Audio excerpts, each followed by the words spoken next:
उनके मन में बिरहा के प्रति एक ऐसी भावना जागृत हुई कि वो बिहारी गुरु और स्वर्गीय रमन गुरु जी के सानिध्य में जाकर के बिरहा लिखने और गाने लगे। सबसे ज्यादा सारनाथ सिंह ने प्रचार प्रसार किया अखाड़े का। गुरु अंबिका का पूरे गांव में नाम था, कोई दूसरा अखाड़ा यहाँ बिल्कुल नहीं था। यादव समुदाय में बड़ी अच्छी भावना थी, उन्हीं के घर वो खाते थे, रहते थे, जिसका ब्राह्मण समाज के लोग विरोध भी करते थे। वो लंबे थे, गोरे थे और बोल बात बहुत बढ़िया थी उनकी।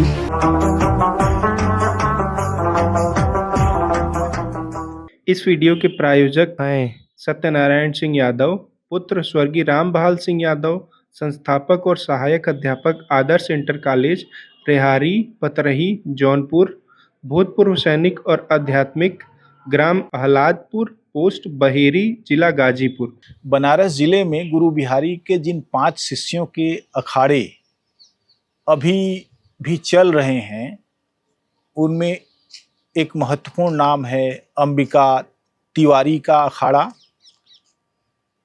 अंबिका तिवारी चौबेपुर के पास धरहरा गांव के निवासी थे। उनका जन्म संभवतः 1909 में हुआ था। उनकी शुरुआती शिक्षा उनके गांव और आसपास के इलाकों में हुई और बाद में वे बीए करने के लिए बनारस में काशी विद्यापीठ में शामिल हुए। संभवतः वह पहला बैच था जिसके वे एक छात्र रहे और बाद में चलकर उनको रेलवे में नौकरी मिली। अंबिका गुरु की शिक्षा काशी विद्यापीठ से हुई थी। वो कैंट में पहले बुकिंग क्लर्क थे, बाद में असिस्टेंट स्टेशन मास्टर तक हुए। बिरहा के प्रति उनकी ललक उन्हीं दिनों पैदा हुई थी। तब उन्होंने यह पता किया कि आखिर इस कला के दूसरे कलाकार कहाँ हैं। जल्दी ही उनका संपर्क पत्तू, गणेश, रमन और गुरु बिहारी इत्यादि से हुआ। गुरु बिहारी उस समय सबके गुरु थे और उन्होंने भी गुरु बिहारी को अपना गुरु माना और इस तरीके से वे विधिवत बिरहा लिखने लगे। उन सभी शिष्यों की अलग अलग विशेषताएं थीं, जिनमें अंबिका तिवारी यानी अंबिका महाराज की भी अपनी विशेषता सामने आई। वे साहित्यिक समझ के व्यक्ति थे और उन्होंने अपने लिखे बिरहों में इस चीज़ की तरफ विशेष ध्यान दिया और जल्दी ही उनका अखाड़ा स्थापित हो गया।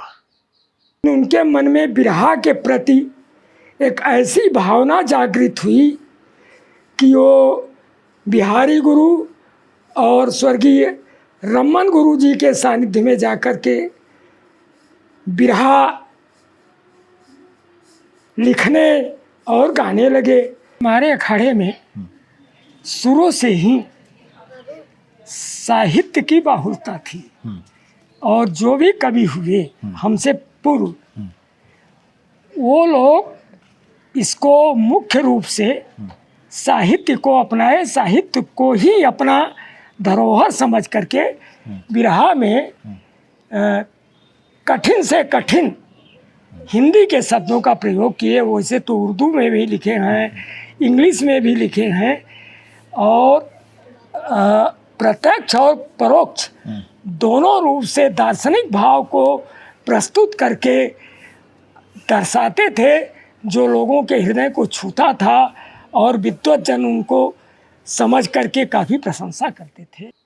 उनके आसपास के इलाके के कई शिष्य बन गए जो उनका बिरहा गाते थे, लेकिन उस अखाड़े के सारनाथ सिंह एक ऐसे गायक बने जिन्होंने अंबिका अखाड़े को बड़े पैमाने पर लोकप्रिय बना दिया। सारनाथ सिंह एक घुमंतू किस्म के गायक थे और ज़्यादातर जौनपुर इलाकों में उनका प्रोग्राम हुआ करता था।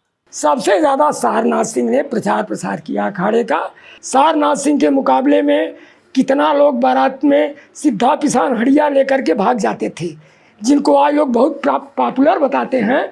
ऐसा लोग बताते हैं कि सिद्धा पिसान लिए रहते थे अलग बनाने खाने के लिए। सवर्ण जातियों की मैं बात कर रहा हूँ। वो सारनाथ सिंह का नाम सुन करके कि आ गए हैं, भाग जाते थे। और शायरी उस ज़माने में होती थी। शायरी का मतलब डमरू बंद, नाल बंद, कलाधर छंद, दुर्मिला छंद, वर्ण शोषक, रसना गहन अधर, ये सब होता था। ये नहीं कि आप ऊदपुर गए तो कोई महमूदपुर गा के निकल गया। तो उस परिस्थिति में ये अखाड़ा अपना इतना परचम लहराया था कि इसे आप लोग अतिशयोक्त मत मानिएगा। इतना परचम लहराया था कि पराकाष्ठा पर पहुंच चुका था यह अखाड़ा।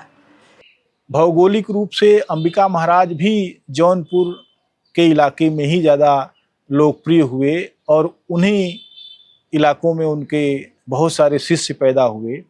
उस अखाड़े में उदयराज यादव जैसे एक बड़े गायक भी पैदा हुए, जिन्होंने बाद में चलकर बिरहा में अपना अलग मुकाम बनाया और पूरे देश में जाकर उन्होंने गाया।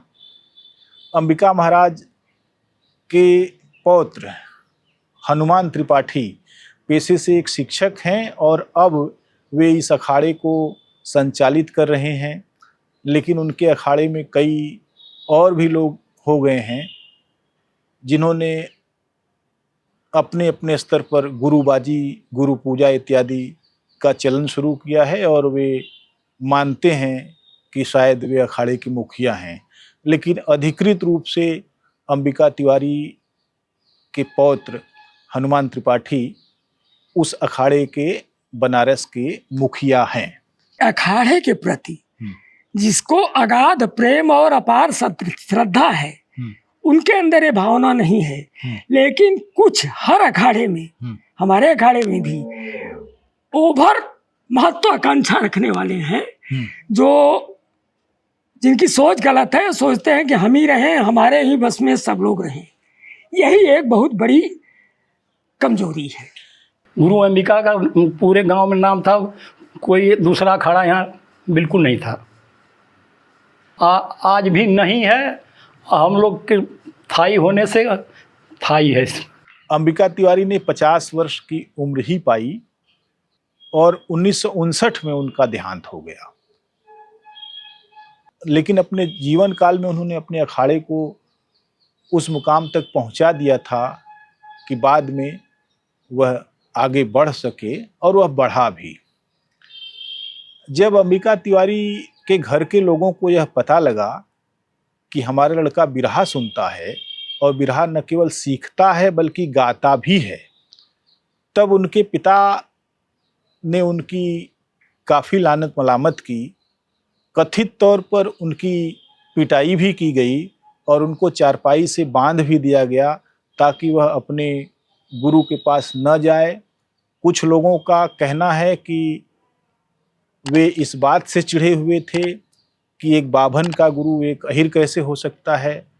लेकिन अंबिका तिवारी तो अपनी ही मिट्टी के बने हुए थे। उन्होंने जीवन भर न केवल इस भेदभाव को नकारा बल्कि अपने बिरहे में उन्होंने गुरु बिहारी की छाप अपने गुरु के तौर पर रखी है। और यह एक महत्वपूर्ण सूचना है जिससे पता लगता है कि बिरहा ने शुरू से ही जाति पाति और ऊंच नीच की भावना का विरोध किया।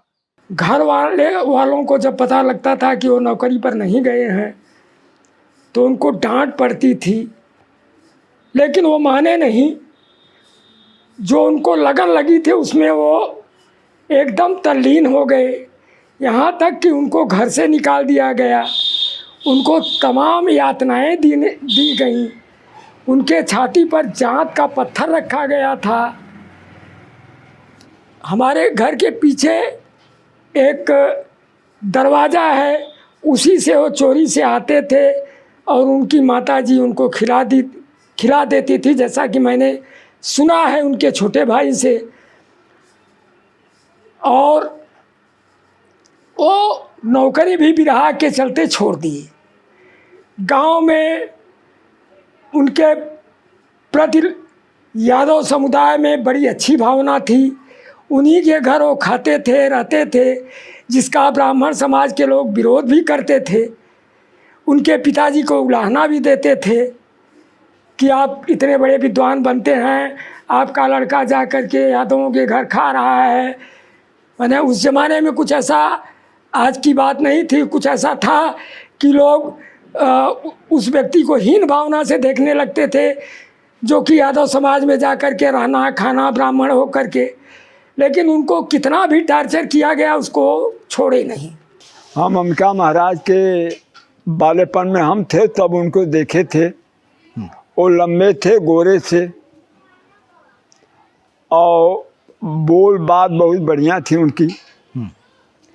और हम लोगों के आगे वो गाना गाते थे नहीं, लेकिन लिखते थे और सबको बताते थे। और बच्चों का बड़ा प्यार करते थे। अंबिका गुरु जी अर्थात हमारे दादाजी के हमारे पिताजी स्वर्गीय शिवपूजन त्रिपाठी जी, जो कि कलकत्ता में अध्यापक भी थे और विश्वामित्र में संपादक थे। फिर वो राजस्थान पत्रिका में जा कर के प्रधान संपादक हुए, दैनिक राष्ट्रदूत में भी संपादकीय किए। और 2 लड़कियां थी, बड़ी बुआ का नाम हमारे था मोहनदेही और छोटी बुआ का नाम था मालती। बड़ी बुआ की शादी बाबतपुर नियार में हुई थी और छोटी बुआ की शादी अजगरा में हुई थी। हमारे फूफा जी मछोदरी पर बनारस में प्रिंसिपल थे। शिवपूजन त्रिपाठी का अकेला संतान मैं हूँ, हनुमान त्रिपाठी। हमारे 2 बच्चे हैं, 2 बालक 2 बालिका।